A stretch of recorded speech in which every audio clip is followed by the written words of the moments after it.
ऐसी पवित्र भावना हम और आप सभी भाते हैं।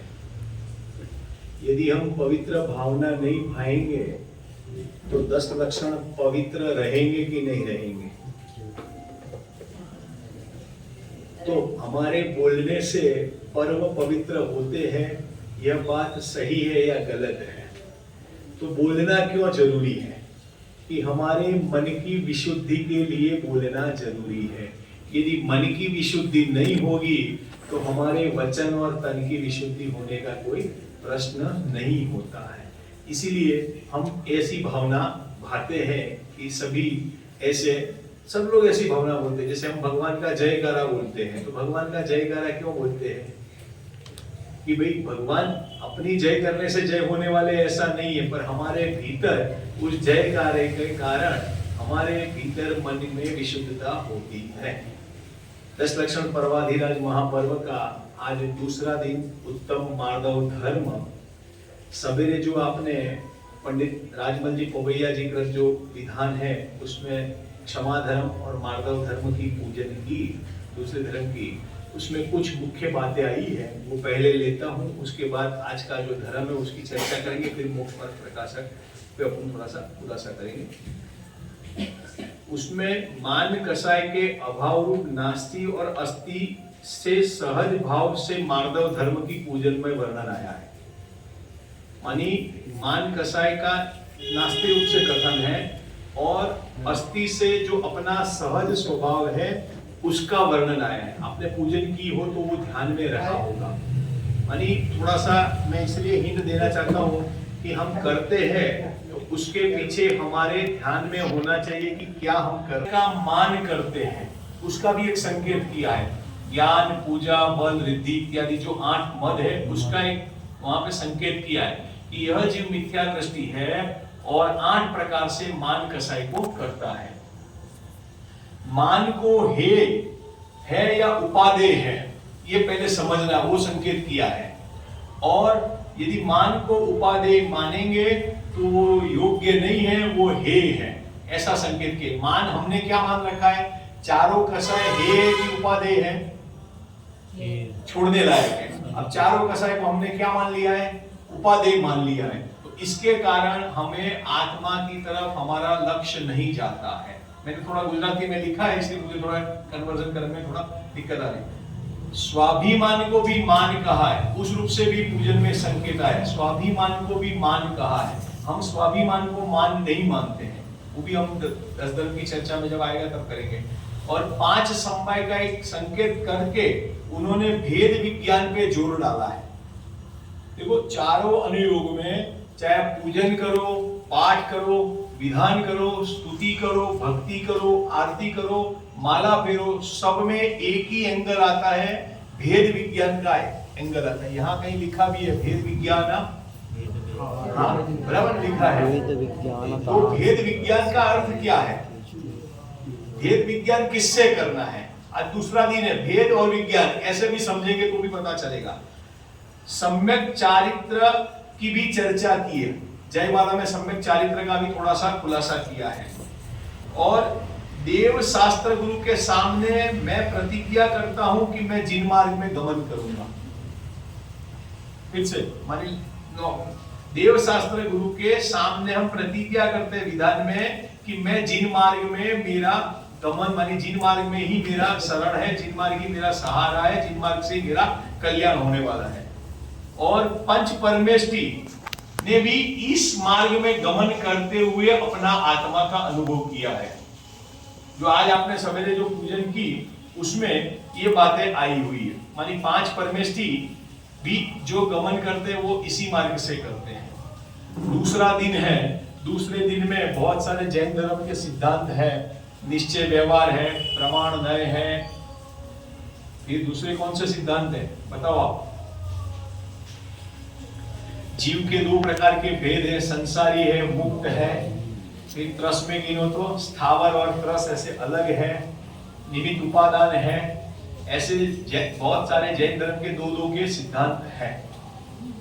फिर संयम भी 2 प्रकार का होता है, प्राणी संयम और इंद्रिय संयम, बराबर ना? तो ऐसे बहुत सारे सिद्धांत हैं जिसमें हम 2 की चर्चा कर सकते हैं। नय भी दो प्रकार के द्रव्यार्थिक नय और पर्यायार्थिक नय है। आगम और अध्यात्म, जिनवाणी भी दो प्रकार की है, आगम रूप भी है, अध्यात्म रूप भी है। ऐसे दूसरे दिन में हमें बहुत सारे केंद्र बिंदु है जिसपे हमें जैन धर्म के सिद्धांतों को ध्यान में रखना अनिवार्य है और समझना जरूरी है। मुख्यतः से प्रमाण और नय की चर्चा आती है जैन धर्म में। प्रमाण किसे कहते हैं और नय किसे कहते हैं?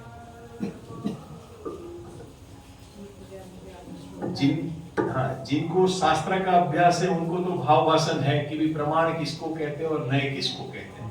पर मान लो जिनको शास्त्र का अभ्यास नहीं हो या कम हो तो उनके लिए समझने के लिए साधन क्या है? वितराग मार्ग में समझने के लिए, समझाने के लिए प्रमाण और नय का सहारा लिया जाता है।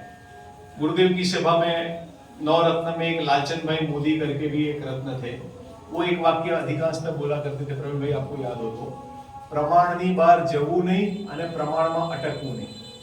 मानी प्रमाण के बाहर जाना नहीं है और प्रमाण के बाहर अटकना नहीं है। मानी बाहर भी जाना नहीं और प्रमाण में अटकना नहीं है। तो जिनवाणी को समझने के लिए, वस्तु व्यवस्था को समझने के लिए नय का सहारा लिया जाता है और वस्तु पूरे की पूरी होती है उसको प्रमाण कहा जाता है। हम शब्द सा बाद में समझेंगे, पहले उसका थोड़ा सा भाव समझ ले। वस्तु के सर्व अंश को प्रमाण कहते हैं और वस्तु को एक देश से समझने को नय कहते हैं। यदि हमें प्रमाण समझना है तो नय बिना हम प्रमाण को समझ नहीं पाएंगे। क्या कहा? नय के बिना प्रमाण को समझ नहीं पाएंगे और जब प्रमाण को समझेंगे तब नय का सहारा छोड़ देना है और फिर बाद में जब अनुभव में आना है तब प्रमाण भी काम में नहीं आने वाला है और नय भी काम में नहीं आने वाला है। ये आपने सुना भी होगा पर प्रैक्टिकल अब इस पे थोड़ा सा सोचना है कि कैसे हो ये हो सकता है। देखो, जैन धर्म की एक अद्भुत महिमा है, विचित्रता कहो, गरिमा कहो, कि जहां ये सिद्धांत लागू करने हैं वहां हम लागू नहीं करते। पढ़ते तो यहाँ है और यहाँ सिद्धांत लागू करना हो तो वहां नहीं करते हैं, और लौकिक में हम पढ़ते नहीं हो तो लौकिक में लागू करते हैं। क्या कहा? वहां हम प्रमाण, नय, निश्चय, व्यवहार सारे लौकिक में पढ़ते नहीं है पर वहां लागू करते हैं, और यहाँ पढ़ते हैं तो हम यहाँ लागू नहीं करते हैं। किसी भी वस्तु को समझने के लिए नय का आधार होता है और नय में मुख्य और गौण की व्यवस्था है। एक को मुख्य करना है, एक को गौण करना है, और वस्तु पूरी समझ में आ जावे उसको कहते हैं प्रमाण। बराबर? एक छोटा सा उदाहरण लेके अपन थोड़ा सा आगे बढ़ते हैं। जैसे मेरा नाम ऋषभ है, आप लोगों को परिचय है, ठीक है? मैं मेरे पिताजी की अपेक्षा से क्या होता हूं? बेटा हुआ। मेरी धर्म पत्नी के हिसाब से क्या हुआ? मैं पति। मेरी बच्ची के हिसाब से क्या हुआ? पिता। मेरी भतीजी हो तो उसके हिसाब से क्या हुआ? चाचा। भांजे की अपेक्षा से मामा। मानी बराबर? बहुत सारे रिलेशन उसमें घटते, बाकी के आप सोच लेना। अब जरा गंभीरता से सोचना, मेरी माताजी ने या पिताजी ने मुझे बुलाया तो मेरे शरीर के कौन से अंग में से कौन सा हिस्सा पुत्र के रूप में जाएगा? फिर से दोहरा रहा हूं, ये प्रैक्टिकल है। अब उसको जब आप सोचोगे, समझोगे, करोगे, तब यहाँ अध्यात्म में उसको अप्लाई करने की मेहनत कर पाओगे। करते तो है वहां पे, पर इस एंगल से हम अभिप्राय पूर्वक समझने का प्रयत्न नहीं कर रहे हैं। क्या बोला मैंने? मेरी माताजी ने मुझे बुलाया तो पैर के नाखून से लेके सर के बाल तक कौन सा हिस्सा पुत्र के रूप में जाएगा? भैया बताओ आप। जाएगा तो जाएगा, पूरा प्रमाण ही जाएगा ना। पर उस समय मेरे अभिप्राय में क्या है कि मुझे पुत्र के रूप में माता ने बुलाया है, और माता को भी क्या अभिप्राय है कि पुत्र के रूप में उसको बुलाया है। बराबर? तो जाता तो पूरा प्रमाण है, पर एक अच्छा उस समय मेरे भीतर में तो यह है ना कि मैं किसी का भाई हूं, किसी का पति हूं, किसी का पिता हूं। सारे धर्म है कि नहीं है? व्यापारी भी हूं, पूजित मानी वो भी हूं, बराबर? तो सारे के सारे धर्म है, पर एक ने बुलाया तो बाकी को हमने क्या किया? लॉकर में नहीं रखा, छोड़ भी नहीं दिया, उसको गौण किया। देखो, छोड़ना और गौण करने में बहुत अंतर है। छोड़ने से मिथ्यात्व हो जाता है और गौण करने से मिथ्यात्व नहीं होता है। ज्ञानी जीव हर एक चीज को गौण करते हैं, मुख्य और गौण की व्यवस्था है। तो लोक व्यवहार में बोलो मैं नए में पारंगत हूं या नहीं हूं, नई की परिभाषा आती हो नहीं आती हो तो पारंगत हूं या नहीं हूं, तो वहां पारंगत हो जाता तो पूरा प्रमाण ही है, बराबर। अब उसको आप थोड़ा गंभीरता से अपने हिसाब से सोचना, चिंतन करना। वैसे ही जिनागम में यदि हमें कोई सिद्धांत समझना है, कोई अभिप्राय समझना है, तो एक विवक्षा को मुख्य करते हैं और दूसरी को गौण करते हैं। चार अनुयोग में एक अनुयोग को मुख्य करते हैं, दूसरे को गौण करते हैं। अब जब वस्तु समझ में आती है तो एक ही समझ में आती है कि पूरी समझ में आएगी? वस्तु तो जैसे लौकिक व्यवहार में पूरी समझ में आती है, वैसे के वैसे यहाँ पे भी जिनागम में हमें वस्तु पूरी की पूरी ख्याल में आ जाती है, बराबर। अब वो पूरी ख्याल में आ गई, उसका नाम क्या हुआ? प्रमाण। तो बोलो उससे आत्मा का अनुभव होगा कि नहीं होगा? नहीं होगा। मानी प्रमाण में जाना भी नहीं है और प्रमाण में अटकना भी नहीं है। मानी अनुभव करते हैं तब ये नए व्यवस्था और प्रमाण व्यवस्था लागू नहीं पड़ती। मैं तो त्रिकाली शुद्ध चैतन्य परमात्मा हूं, ये याद रखना है। जैसे आपका कोई एंजॉय करने का मन हो, किसी भी चीज का, खाने का, कुछ पदार्थ का, या लौकिक में घूमने का, एंजॉय करने का, तो उसमें आप भेद प्रभेद और प्रमाण के हिसाब से सोचते हो कि अपने आनंद लेते हो।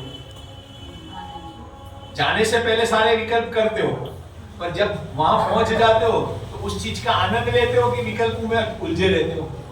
तो ऐसे ही जिनागम में हमें सिद्धांत समझने से पहले ये चीजें करना अनिवार्य है, और उसके बाद हमें उस चीज को क्या करना है कि जब आनंद लेना है तब वहां प्रमाण की भी जरूरत नहीं है और नए की भी जरूरत नहीं है, तो ही हमें जिनवाणी का या देव शास्त्र गुरु का रसास्वादन पूरा का पूरा होगा। नहीं तो हम देव को भी एक एंगल से देखेंगे, जिनवाणी को भी एक एंगल से देखेंगे और गुरु को भी एक ही एंगल से देखेंगे और बाकी के एंगल को छोड़ देंगे, क्योंकि हम क्या है? अज्ञानी है, छद्मस्त है, बराबर, अबुद्ध है। तो इसके कारण हमारे पास ऐसी व्यवस्था नहीं है कि मुख्य गुण का अभिप्राय समझने की।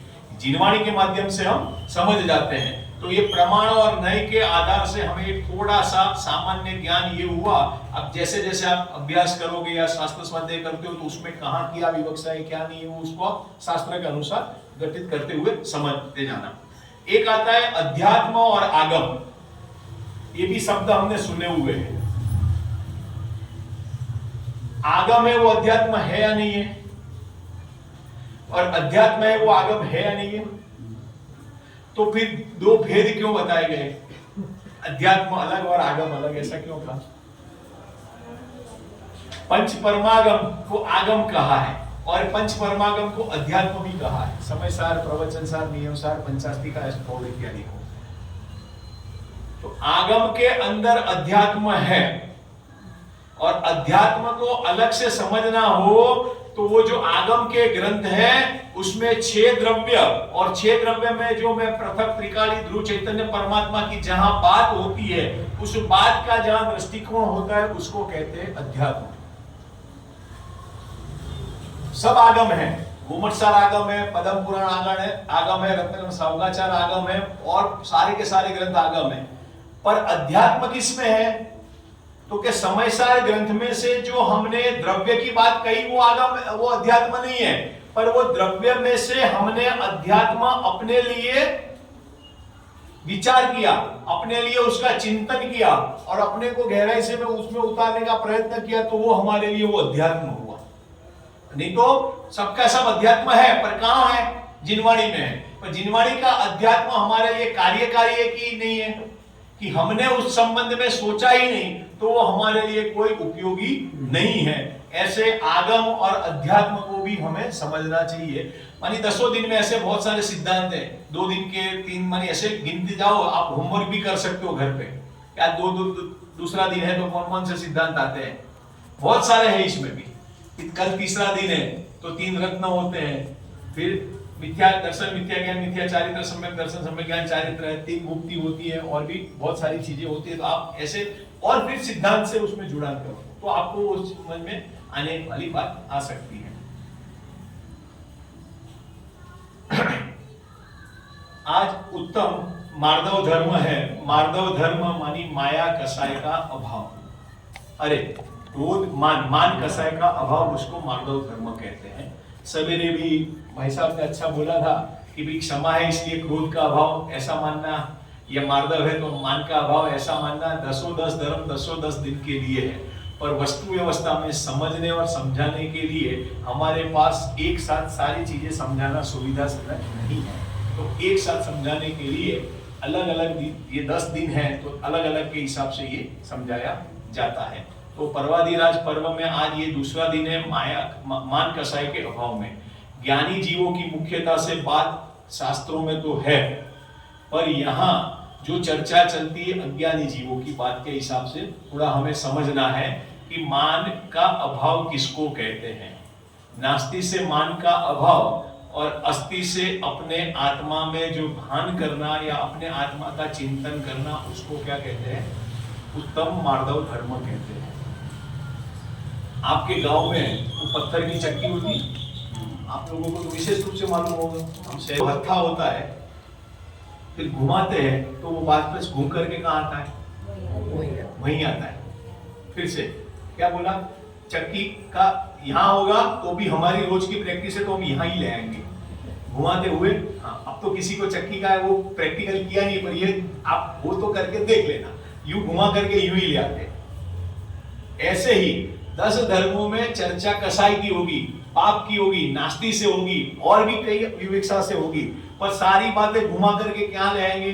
अपने ध्रुव त्रिकाली चैतन्य परमात्मा पे लाएंगे। और वो ध्रुव त्रिकाली चैतन्य परमात्मा कैसा है कि परम शुद्ध वहां है, मानी सब और से नास्ति से कथन करेंगे, अस्थि से अपने आत्मा को जानना, उसमें रमना, उसमें जमना और उसी में लीन होना, उसी को 10 धर्म कहते हैं। एक प्रश्न छोटा सा होता है कि विज्ञानी जीवों ने तो 10 धर्म अपने जीवन में अंगीकार कर लिए हैं, तो उनके लिए 10 धर्मों की चर्चा है मुख्यता से, तो क्यों जरूरी है उनके लिए? उनको तो मात्र एक संजलन कसाई ही बाकी है, तो उनको तो जरूरी नहीं है। उनको तो ऐसा क्रोध भी नहीं आता है, मान भी नहीं होता है, माया भी नहीं होती है, लोभ भी नहीं होता है, तो उनके लिए क्यों कसायों का वर्णन है कि 5 पापों के अभाव का वर्णन क्यों होता है? भले अभी वर्णन तो अपने हिसाब से है, पर शास्त्र में कथन यह आता है कि मुख्यत्व आचार्य भगवंतों के लिए ये बातें, मानी ज्ञानी भगवंतों की भावलिंगी वितरागी संतों के लिए बातें। तो थोड़ा और विचार करते जाएं कि मानी कर्णानियों की अपेक्षा से भी देखें तो ऊपर चढ़ता हुआ जीव भी नीचे गिरता है कि नहीं गिरता है? अच्छा, 24 घंटे में अपने परिणाम कैसे रहते हैं? प्रत्येक अंतर मुहूर्त में बदलते रहते हैं, कि नहीं बदलते रहते हैं। तो उस समय यदि कसाय होती है तो वो दिखती है कि नहीं दिखती है? चलो ज्ञानी जीव की बात जाने दो, क्योंकि ज्ञानी जीव हमने देखे नहीं है, फोटो में देखे हैं, शास्त्र में देखे, हम आपस में एक दूसरे को, आप आज दूसरा दिन हो गया, आप लोगों ने मुझे भी देख लिया, जान लिया, बराबर? बोलते हुए तो जाना है ना, बराबर ना? मैंने भी आपको बैठते हुए जाना है। अब मुझे बताओ कि मुझे अभी कसाय का सद्भाव है या नहीं है? कैसे अनुमान लगाया? कैसे अनुमान लगाया? ऐसे ही बोल दिया। आप ऐसे कहोगे तो फिर कल मैं नाराज हो जाऊंगा कि नहीं होगा?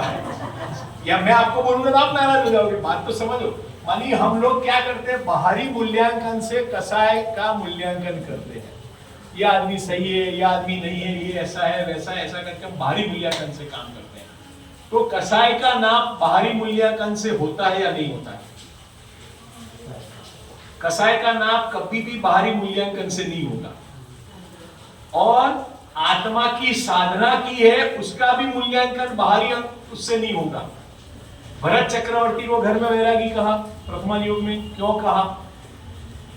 छंद रानी भोग रहा था, 6 खंड भोग रहा था, बराबर है कि नहीं? उदाहरण आपके सामने है, बराबर? तो भी उसको घर में वैरागी कहा। और वो कौन सा है, कौन सा मत्स्य बोलते हैं? दंदुल मत्स्य, बराबर ने? वो तो कितना छोटा है। तो क्या है, मानी बाहरी मूल्यांकन से हम कसाय का, पाप का कभी भी अनुमान लगा नहीं सकते हैं। तो शास्त्र में उसके लिए प्रमाण दिया है अनंतानुबंधी, अप्रत्याख्यान, प्रत्याख्यान और स्वंजन। तो अनंतानुबंधी कसाय है क्योंकि हम अज्ञानी है, छद्मस्त है, मिथ्या दृष्टि है। अनंतानुबंधी है इसका मतलब कि हमें कसाय है। अब दिखती नहीं है इसका मतलब नहीं है, ये मान लेना गलत है। अच्छा, अभी कौन सी कसाय है? पूरी चारों ही है, चारों ही है। तो वहां तक संतुष्ट है कि अनंतानुबंधी है कि नहीं है? अच्छा, अनंतानुबंधी है तो बाकी की है या नहीं है? कौन सी? बाकी की 3 चौकड़ी अनंतानुबंधी है तो बराबर है में सही है ना, अनंतानुबंधी है तो बाकी की तीनों 3 है। तो बोलो अच्छी बात है कि गलत बात है? नहीं आया, समझ में नहीं आया। शास्त्र से हम पढ़ लिया, मूल्यांकन कर लिया, सब प्रैक्टिकल करने की बात आती है तो क्या होता है? अरे अच्छी तो बात है, पहले गुणस्थान में है तो कोई गलत थोड़ी है, फर्स्ट नंबर तो लाना कोई गलत बात थोड़ी है। नंबर नहीं लाना तो गुणस्थान अतीत में चले जाओ, पर पहला नंबर है तो गलत थोड़ी है। पर पहले नंबर में अनंतानुबंधी है, अनंतानुबंधी है इसका मतलब कि अप्रत्याख्यान भी है, प्रत्याख्यान भी है और संजलन भी है, और चारों कसाय मौजूद है। अब चारों कसाय का बाहरी मूल्यांकन से हम ये कहते हैं कि क्रोध आया, मान आया, ये सब हमें जो शास्त्र में जो वर्णन है वो बाहरी लक्षण से बताया जाता है कि भी हमें मान है या नहीं है, या नहीं है तो क्रोध है या नहीं है, और प्रत्येक अंतर्गुण में कसाय, पाप इत्यादि सब परिणमित होता रहता है। तो 24 घंटे 24/7 हमें चारों कसाय मौजूद है, ये हमारे ध्यान में आना चाहिए। चार कसाय में अनंतानुबंधी में कर्णाल योग में घुमटसार में एक उदाहरण है, पत्थर को तोड़ना। उसको कौन सी कथा है? अनंतानुबंधी कसाय। कौन सी? मान कसाय। फिर दूसरा आता है तिर्यंच की हड्डी को तोड़ना, दूसरे नंबर अनंतानुबंधी अप्रत्याख्यान। फिर प्रत्याख्यान में आता है लकड़ी तोड़ना, और आता है बाद में बांस को मोड़ना। नहीं आया समझ में? वो उसका एग्जाम्पल दे करके बताया, बराबर? ऐसा क्या क्या उसको क्या बोलते हैं आप? शैली क्या आती है उसमें बोलने में? मानिए अनंतानुबंधी का नाम कैसा है तो क्या बोले पत्थर को तोड़ना है। अप्रत्याख्यान का नाम कैसा है तो क्या बोले हड्डी को तोड़ना। कौन सी? तिर्यंच के जाति के जीव की हड्डी को तोड़ना, मानी पत्थर तोड़ने से थोड़ा कम परिश्रम लगता है। और फिर अब प्रत्याख्यान में क्या है कि लकड़ी तोड़ना, तो हड्डी से ज्यादा लकड़ी में श्रम कम लगता है, और बांस को मोड़ना वो इजी मुड़ जाता है, वो संजलन। तो कसाय का नाम ऐसे एग्जाम्पल दे करके बताया गया। उसमें चारों गति का भी वर्ण आ जाता है कि भी इसमें ये है, इसमें ये है, ऐसे करके बात आती है।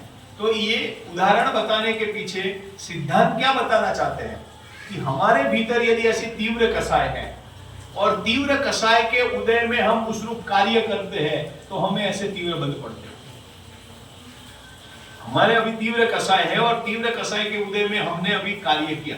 जैसे अभी मैं बच्चों को पाठशाला पढ़ा रहा था, तो पाठशाला में मैंने उनको एक एग्जाम्पल दिया कि भाई आप लोग घर में हिंसा करते हो कि नहीं करते हो? तो बोले बच्चों बड़े ईमानदार थे, बोले नहीं करते। सही, अच्छी बात है। अब मैं बड़ों से तो पूछ नहीं सकता हूँ, पाठशाला बच्चों की लग रही थी। तो फिर उनको थोड़े छोटे मोटे एग्जाम्पल दिखा करके बताया, तो फिर उन्होंने थोड़ा थोड़ा रियलाइज किया कि हाँ भी हम करते हैं। बच्चे हैं तो कबूल कर लिया, बड़े हैं तो कबूल नहीं करेंगे, हमें भी बाद में पूछे करते। पर थोड़ा गंभीरता से सोचे कि हम कसाय अच्छी है या बुरी है, पहले ये नक्की करें।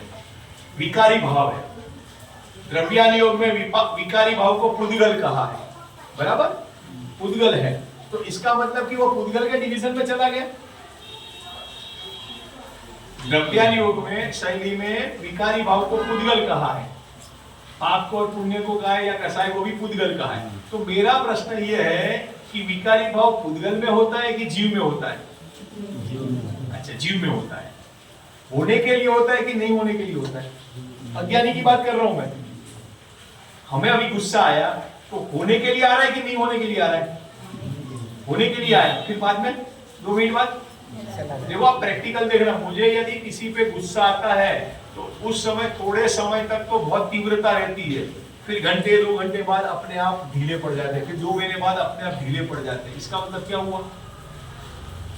वो समझा रहा है कसाय कि वो हमें करने लायक नहीं है। ये समझना है कि कसाय हमें करने लायक नहीं है, हम करते हैं तो उसका फल क्या है? करते समय भी फल भुगतना पड़ता है और करने के बाद भी फल भुगतना पड़ता है। ये हम सोचने को तैयार नहीं है।